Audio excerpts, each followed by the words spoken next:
kita selalu dengar kan Eropah ni macam-macam pendapat. Selalu je ada isu yang buat mereka tak sehaluan. Tapi kali ni lain. Apabila melibatkan satu konflik ketenteraan baru-baru ni, sesuatu yang luar biasa terjadi. Semua bersatu pula. Jadi dalam kupasan kali ni kita akan terus ke macam mana dan kenapa satu benua boleh ambil satu pendirian yang sama dan sangat tegas. So, persoalan utamanya kenapa? Dalam arena politik yang selalunya penuh dengan perbezaan pendapat, macam mana pula para pemimpin dari Paris sampailah ke Berlin boleh keluarkan mesej yang lebih kurang sama? Jom kita bongkar sama-sama.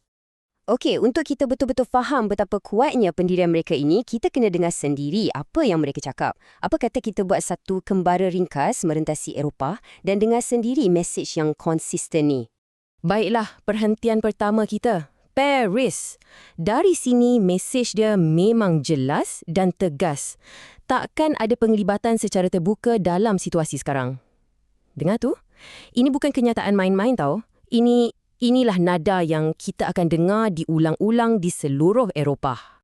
Kita gerak ke timur sikit, ke Jerman. Sentimen dia sama je, cuma dalam bahasa lain lah. Kami takkan ambil bahagian dalam perang ni. Jadi ini dah sahkan yang apa Perancis cakap tu bukan kebetulan atau pendirian sendiri je. Ia sebahagian daripada satu corak yang lebih besar.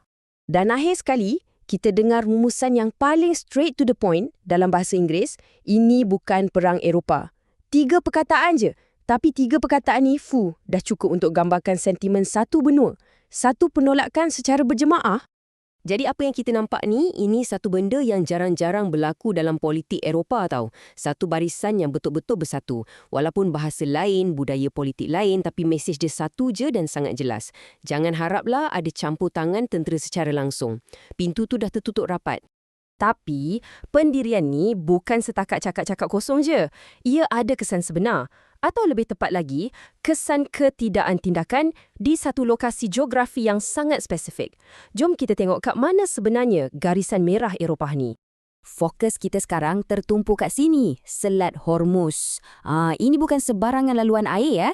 Cuba bayangkan, ini macam salah satu lebuh raya utama untuk ekonomi dunia. Sebahagian besar bekalan tenaga global lalu kat sini setiap hari.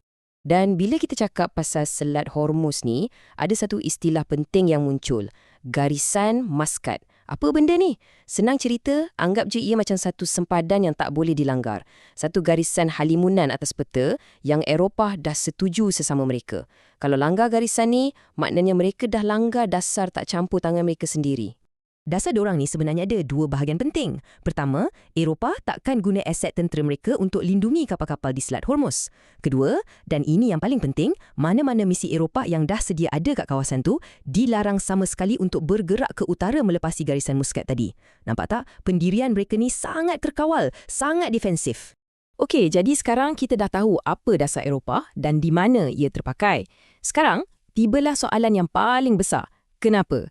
Apa sebenarnya yang mendorong satu benua ni untuk ambil langkah mengundur yang macam ni sekali?